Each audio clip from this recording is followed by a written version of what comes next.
Amid a raging flash flood at a remote mountain campsite in Kentucky, a solitary black groundskeeper, raised in an orphanage and long forgotten by the world, witnesses a young girl swept away while trying to rescue the teddy bear her late father gave her. Without hesitation, he dives into the torrent. A harrowing struggle for survival unfolds. He saves her, but is carried off by the current himself. Can a miracle happen? Can a man defy the wrath of nature? If this story moved you, tell us, what does true heroism mean to you? Would you risk everything for a stranger? Leave your thoughts below.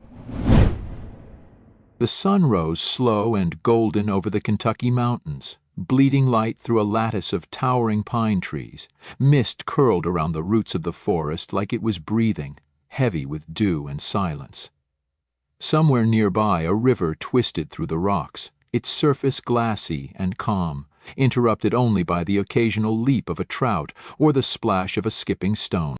It was the kind of morning that felt untouched, too quiet for the modern world, too sacred for noise. But not today. Down near the bend of the river, tents had bloomed like wildflowers, blue, green, and orange domes scattered beneath the canopy. Folding chairs sat in crooked circles, and a trail of muddy sneakers led from the tents to the riverbank. Laughter, high-pitched, unfiltered, cut through the stillness like birdsong. It echoed through the trees, startled the squirrels, and turned the old forest into something younger for a while. A group of elementary school children ran in a blur of bright colors, chasing each other with sticks that stood in for swords or wands or whatever their imagination decided that hour.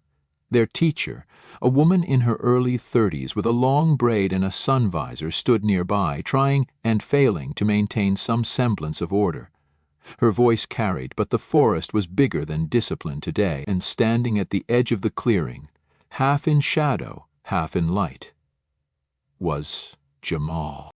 He stood still as if cut from the same stone as the mountains behind him. Tall, solid, 30 years old, maybe younger if not for the wear in his eyes.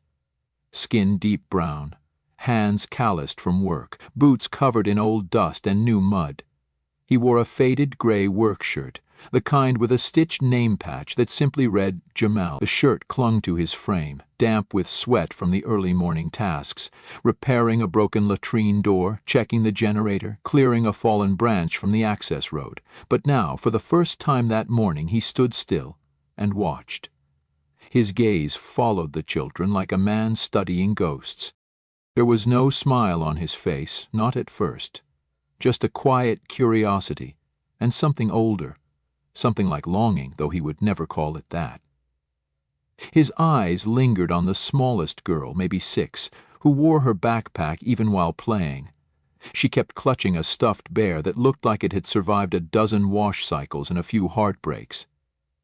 Her friends teased her for it once, then forgot, because kids are kind that way, but she held it like it was made of gold. Jamal shifted, ever so slightly, his fingers flexed at his sides. Somewhere in the distance, a hawk screeched overhead. The sun glinted off the river and caught the side of his face, revealing the subtle tiredness beneath his eyes, the kind that didn't come from sleep but from years. You could almost miss it. The scar along his jawline, the notch missing from his left ear. Markers of a past that hadn't been easy. But there was peace in him too. Or maybe just resignation. He knew this camp like his own skin. Every tree, every creaking plank of the dock, every root that had tripped a careless foot. He'd been working here for 5 years, quiet, invisible labor. Always early, always alone. The camp manager liked him, because he never asked for days off and fixed things before they broke. Jamal liked the silence, or at least he had grown used to it. Then it happened. The little girl, the one with the bear, was running to catch up with her group when the toy slipped from her hands. It tumbled through the air in slow motion, bounced once on the damp ground, and rolled toward the slope that led to the river. She stopped short, froze. Jamal was already moving. He stepped forward, scooped the bear up before it touched the water, then turned toward her, holding it out. It was a simple motion, the kind of thing anyone might do, but something about it. His gentleness, maybe, or the way he crouched to her eye level made it feel monumental. The little girl looked up at him. She blinked. Jamal, towering in front of her like some weathered tree, said nothing. "Thank you," she whispered, her voice as soft as river wind. She reached out and took the bear. Their fingers brushed for a heartbeat, and then she smiled. Not a polite smile, not a forced, grown-up one. It was the kind of smile that only children know how to give, honest, radiant, unfiltered. Jamal nodded once, and something shifted. Not much. Just the faintest curl of his lips, the beginning of a smile that hadn't been used in years, like his face was trying to remember how. The girl turned and ran off to join her friends, Bear clutched tight to her chest. Jamal stood there, still crouched, watching her go. The sound of her laughter mingled with the others, echoing across the trees, and for a brief moment, just one, he didn't feel quite so alone. The wind picked up. A cloud passed over the sun, and somewhere deep in the forest, the river stirred. The sky dimmed in degrees, not all at once, like someone was slowly turning down the light behind the clouds. It was still late afternoon, but the world had taken on a gray moon hue, and the shadows cast by the trees grew long and restless. A stillness crept in first, that strange hush where even the birds seemed to hold their breath. Jamal looked up from his shed, a wrench still in hand, as the wind curled around the corner of the building and rattled the tin roof. His eyes narrowed. The air had changed. It smelled of wet soil and something older, metallic, electric. Then, in the distance, a low, rolling rumble. Thunder. Down at the camp clearing, the children were still playing, unaware of the shift. Their laughter pierced the thickening air like little bells ringing against glass, but not for long. A static click came from the portable radio clipped to the teacher's belt. She paused mid-step, one hand shielding her eyes as she looked up at the clouds gathering like bruises in the sky. The automated voice of the local emergency service crackled through the radio.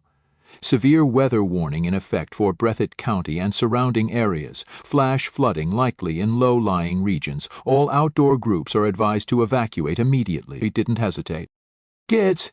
Everyone! Gather your things now! We're leaving! Right now!" Her voice rang sharp and clear, slicing through the confusion. The children froze, instinctively picking up on the tension in her tone. The wind picked up. Tents flapped wildly. A cooler tipped over. Dust swirled. "Line up. Don't argue. Don't dawdle. Move, move." Jamal appeared at the tree line, watching as the organized chaos began. He didn't speak, just watched. Then, without being asked, he walked over to unchain the camp's emergency evacuation gate and swung it wide open. He knew what was coming. Kentucky storms didn't always knock first. Raindrops began to fall. Light at first, like fingers tapping on a drum. Then harder, faster, sheets of water pouring from the sky. The bus engine coughed to life, its headlights blinking against the haze. Children were hurried aboard one by one, some slipping in the mud, some crying. The teacher counted heads, her voice tense, her clothes already soaked. And in the middle of it all, Lily stood frozen at the edge of the bus step. Her eyes were wide, mouth trembling. She clutched the railing, not moving. "Lily, go inside, now!" the teacher barked, thinking she was just scared of the storm. But Lily didn't move. "My bear," she whispered. "I left him in the tent." The teacher blinked, thunder cracking above them. "We'll get it later, sweetheart. We have to go." "Oh, I need him!" Lily cried out, and before the teacher could grab her, she bolted, down the bus steps, through the mud, and into the heart of the camp. "No, Lily!" the teacher screamed, stumbling after her but slipping in the flooded path. A few children screamed. Others began to cry, pointing after the tiny figure sprinting between the trees. The rain was a curtain now, cold and merciless. Jamal had seen it too. The teacher turned to the other kids, torn in half, breath ragged. "Stay on the bus. Don't move," she shouted to the driver. "Do not leave without my signal." Then she ran, but the storm was faster. Lily's tiny shoes splashed through deepening puddles, the camp already half drowned. Wind tore through the tents like paper. She reached her own, unzipped it with shaking fingers, and there it was, her bear, damp but still safe, sitting in the corner where she left it. She grabbed it, clutching it to her chest, tears streaming down her face, lost in the roar of the storm. "I got you," she whispered to it, voice trembling. She turned, ready to run back, but her foot slipped on the soaked nylon of the tent's floor.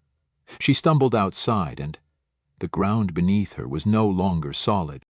The shallow ditch that ran behind the tents, once dry, had turned into a surging channel of muddy water. Swollen with runoff, it lashed and twisted like a living thing, and Lily, just 6 years old, stepped straight into it. Her scream was brief. The current grabbed her before her body even understood what was happening. She tried to hold on to the bear, but her arms flailed. The world turned upside down. Mud, water, sky, then mud again. She surfaced for a second, coughing, crying, and then she was gone, swallowed by the storm. At the camp's edge, the teacher stopped dead. All she saw was an empty clearing, the tent still open, the river now a monster. "Lily?" she called, but her voice cracked. Nothing. Only rain and wind and the relentless noise of a storm that had already taken more than it had given. Far behind her, Jamal dropped the wrench, still in his hand, and began to run. The scream barely rose above the storm, but Jamal heard it. He turned toward the river and saw a flicker of pink. A small body, swept into chaos. No hesitation, no words. He ran.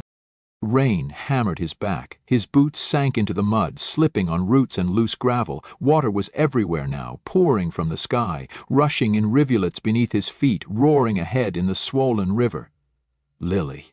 He saw her again, half submerged, spinning in the current like a doll. One arm above water, the other clinging to something. The bear. Jamal didn't think. Instinct took over. He tore off his jacket mid-run and dove. The river was a wall, cold, furious, and full of teeth. The moment he hit, it tore the air from his chest. The current spun him, forced water into his mouth, into his nose. It was alive, a beast. But he fought, kicked hard, pushed his arms forward, searching, eyes burning. The river slammed him sideways into a sunken log, knocked the breath from him, but he kept going. Then, contact. He grabbed fabric, a shoulder. Lily. She gasped, coughing, water streaming from her nose, her hands wild. "I got you," Jamal said, or thought he did. His voice was swallowed by the storm. He wrapped one arm around her chest, holding her tight. Her little arms wrapped around the bear and around him.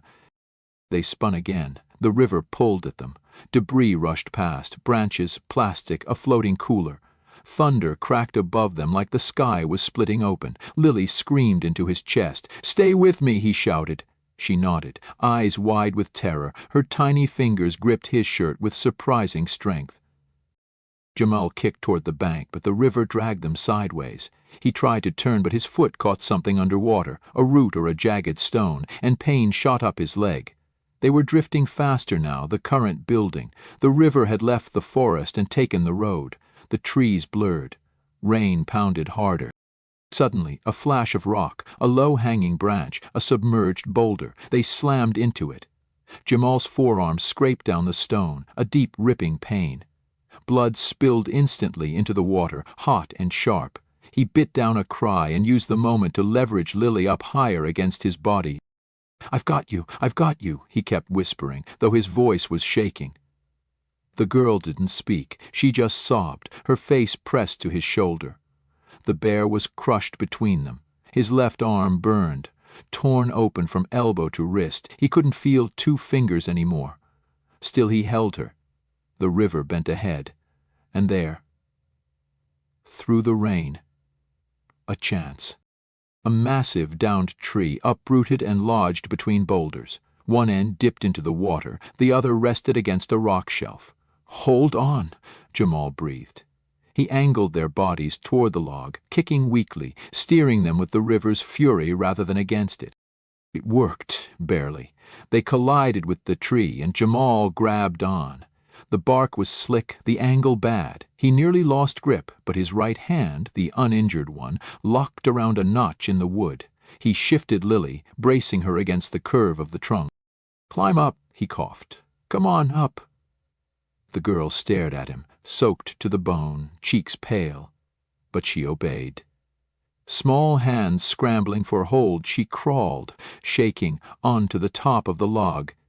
It swayed but didn't roll. Jamal exhaled sharply. Relief. Pain. Something close to joy. Then his body collapsed forward, arms wrapped around the trunk, legs dangling in the flood. He was still in the water. It was rising again, faster, stronger. "Mr. Jamal," Lily whimpered, hugging her bear. "Please don't go. I'm here," he managed, though his mouth was trembling. "Not going anywhere." His head leaned sideways, resting on the wood. He couldn't feel his legs anymore. His arms were numb. Every breath felt like it cost something. But she was safe. It was the only thing that mattered. She looked down at him, tears mixing with the rain, her lips blue, body shaking. "What's your name?" she asked, voice barely a whisper. "Jamal," he said, almost too soft to hear. "My name's Lily," he smiled. A tired, crooked smile. "Pretty name." The rain didn't let up. Thunder echoed like distant drums. The log groaned beneath their weight. But it held. Jamal shifted slightly. Pain shooting through his back, but stayed locked around the trunk. He knew that if he let go, even for a second, he might be lost, swept away. But still, he held on to the log, to her, to the moment. The river roared around them. Minutes passed. Or hours. He didn't know. Time blurred into rain and pain and the faint sound of a little girl crying above him. But she was alive. She was alive. And that was enough. The sound came like a low hum at first, swallowed by wind and water. Then it grew. Deep, rhythmic, unnatural. Thump, thump, thump. A sound not born of the forest but cutting through it. Machine. And salvation. The helicopter. Lily looked up, eyes wide. Her tiny frame trembled atop the slick trunk, rain soaking every inch of her. The bear was pressed to her chest like armor. The sound grew louder, closer. Then, light. A wide, swaying beam piercing through the gray soup of rain and mist. It swept over the treetops, hovered, and landed square on the broken log where Lily sat hunched over, her tiny form illuminated in the chaos. Jamal raised his head at the light. The noise, though muffled by exhaustion, triggered something inside him, hope clawing back through the pain. A crew member leaned from the helicopter door, shouting and motioning. A ladder unraveled, a silver lifeline cutting down through the storm. It stopped, just feet above them, swaying wildly in the wind. The current beneath the tree grew angrier, as if sensing the end of its grip. Jamal forced himself upright, every muscle screamed, his vision blurred, but he knew what he had to do. "Lily," he rasped, barely audible. The girl looked at him, eyes red and terrified. "You need to climb," she hesitated, then shook her head. "You go first." "No," he whispered. "You first." He shifted forward on the log, using his whole body to brace it from tipping. Rain hit his face in sheets. His wounded arm had gone numb. He lifted her. Tiny hands reached for the ladder. One slip, then another. Jamal held her steady, his good arm pushing from beneath, his breath ragged, his face pale. The crew shouted above. Lily reached again, caught a rung. She climbed, slow, shaking, but up. Jamal watched every movement. The ladder bucked with the wind, one rung, then two. Her foot slipped once, but she held. Higher. The crew leaned out, one hand stretching, catching her arm. In seconds she was scooped into the helicopter. Cheers erupted inside, but Jamal didn't hear them. He let out a long breath. His body sagged. He leaned his forehead against the trunk. The river still raged below, relentless. The ladder came back down. Jamal stared at it, blinking through the rain. He reached, his bloody fingers wrapped around the lowest rung, but as he pulled himself upright, the log shifted. It lurched to one side, loosened from the rock shelf. The sudden motion sent a violent tremor through Jamal's body. He slipped, boots sliding off the edge, arms scrambling for purchase. The trunk rolled. He fell, a flash of light, a gasp, then water. Cold and full and roaring, he plunged deep. The world spun, his arms pinwheeled through blackness. When he surfaced, sputtering, the helicopter was already a blur of motion and light above the trees. The ladder swung uselessly in the wind, rising higher. "Wait!" He tried to shout, but it was drowned. The beam swept across the water, searching, but he was too far, too low, the current too fast. Then it was gone. Only darkness now, and rain, and river. Jamal floated, not swimming now, just existing between gulps of air and the next wave slapping his face. His legs barely moved. His arms dragged behind him like dead weight. His body screamed at him to stop, to sink, to rest. But something, someone, was still in his chest. A memory. Not of the fall, not of the ladder. Of Lily's face, tear-streaked, whispering his name. Of her tiny hand clutching his shirt. He had to survive. Somehow. The river twisted again, hurling him toward a roadside path now under 2 feet of water. Debris was everywhere. Twisted bikes, broken trash bins, even a red tricycle wedged between 2 fence posts. A broken SUV floated past, its passenger door gaping open like a mouth. Jamal tried to reach for it, missed. The current spun him sideways again. Then, a vine. A thick green tangle of creeper vines trailed from a pine leaning over the water. It swung just inches from his face as he drifted by. He lunged. Fingers closed around it. It held. He pulled himself toward the trunk. The bark scraped his shoulder, but he didn't let go. Inch by inch, his broken body dragged closer. Another vine. He looped it around his waist. Once, twice, then a knot. It wasn't strong. It wasn't neat, but it was tight. Jamal leaned back, letting his weight sag against the rope of nature he had built. The current still tried to pull him, but he was anchored. His chest rose and fell in shallow, desperate breaths. Rain hit his face like needles. His arms dropped limp against his sides. Above him, the world had turned black moo. Not quite night, not yet dawn. The storm was finally slowing, its rage now a distant growl. But Jamal couldn't move, couldn't speak. He closed his eyes. Just for a second. Time passed. The rain softened to a drizzle. Lightning no longer danced across the sky. In the pale, pre-dawn light his silhouette drifted, half submerged, bound to the vine. Unmoving, his head slumped forward. But his hand, bloodied, trembling, still clutched the vine around his chest. They found him just after sunrise. After hours combing through floodwaters and twisted wreckage, the rescue team spotted a figure. Motionless, half submerged, tangled in vines. Jamal's arms were limp, his head slumped forward, but his hand still gripped the thick creeper, wrapped tightly around his waist, like it was the last thread holding him to this world. They waded in gently, as if touching something sacred. His body was ice-cold, bruised, bloodied, barely breathing, but alive. Somehow, against all odds, he had made it. They rushed him to the county medical center as the last rain faded from the sky. His vital signs were weak: hypothermia, dehydration, dozens of cuts and contusions, but no internal injuries. A nurse whispered in awe as she wiped away the river mud. He held on like the world depended on it. 3 days passed. No movement, no voice. Jamal lay silent in a hospital bed, surrounded by beeping machines and sterile white walls.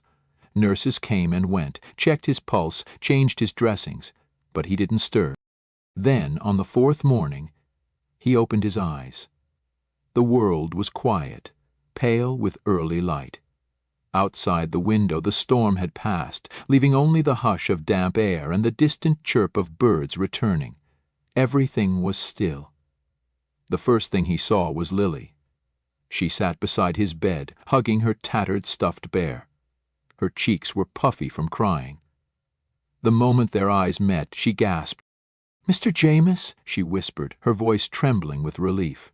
Before he could even lift a hand, she threw her arms around him, the bear squeezed tight between them. The door burst open. Her teacher followed, along with the entire class. 10 kids standing in stunned silence. Some smiled through tears. Others didn't speak at all, just looked at him like they couldn't believe he was real. Jamal didn't know what to say. His throat was raw, his body still aching, but there was something deeper, something in his chest that trembled not from pain but from feeling. For the first time in years, he wasn't alone. This room wasn't just full, it was for him. Lily looked up, then slowly placed the bear into his hands. "You're my hero," she said softly. She didn't say it like a line from a movie, she said it like a promise. Jamal stared at the bear, then back at her. He couldn't speak, so he nodded. Once, gently. That was all she needed. The silence that followed wasn't empty. It was full of gratitude, of relief, of something unspoken that passed between people when words fall short. Her teacher stepped forward. "Thank you, Jamal," she said, voice tight. "You didn't just save her, you gave all of them something they'll carry forever." It didn't take long for the story to spread. In a town as small as theirs, word travels fast. The local paper ran a front-page headline, "Campground Worker Rescues Girl from Flash Flood." No title, no uniform. Just a man, just a choice, and that made it all the more powerful. A week later, the school held a small ceremony. The gym was packed. Parents, teachers, students, town officials. Lily stood on stage beside Jamal, her small hand wrapped around his. She hadn't let go since they arrived. The principal stepped to the microphone. Some people are born to be seen, others choose to remain in the background, but today we know his name, and we will not forget it. The applause that followed shook the room. Jamal didn't say a word, he only bowed his head, his eyes misting. In that moment, something shifted in him. A crack, a release, a quiet acceptance that maybe, just maybe, he mattered. A month later, back at the campground, a small wooden sign appeared near the riverside. It was nailed to the base of a tall pine tree, right above the bend where it all happened. The lettering was simple but carved with care. Lily and Jamal's Corner, where courage lives on. Jamal visited often, still silent, still steady. He trimmed branches, cleared paths, checked equipment like always. But now, people waved when they saw him. Some stopped to say thank you. Kids pointed him out. "That's him," they'd whisper, "the one who saved the girl." He didn't bask in it. Didn't need to. What mattered wasn't being seen, it was being remembered. He still lived alone, still preferred quiet. But something was different now. There was warmth in his chest where once there had only been routine, a fullness. He wasn't just a shadow among trees anymore. He was part of someone's story. One evening, as the sun set behind the ridge, casting golden light through the pine needles, Jamal stood quietly beneath the sign. The river flowed gently now, clear and calm. Birds dipped low over the water. The wind stirred the leaves like a lullaby. He stood there a long time, hands in his pockets, eyes soft. No speeches, no crowd, just him, and the memory of a little girl's voice in a hospital room, placing a soggy stuffed bear in his hands and saying, "You're my hero." Not because he wanted to be, but because when the storm came, he didn't let go. And in the end, sometimes that's all it takes to be remembered. Join us to share meaningful stories by hitting the like and subscribe buttons. Don't forget to turn on the notification bell to start your day with profound lessons and heartfelt empathy.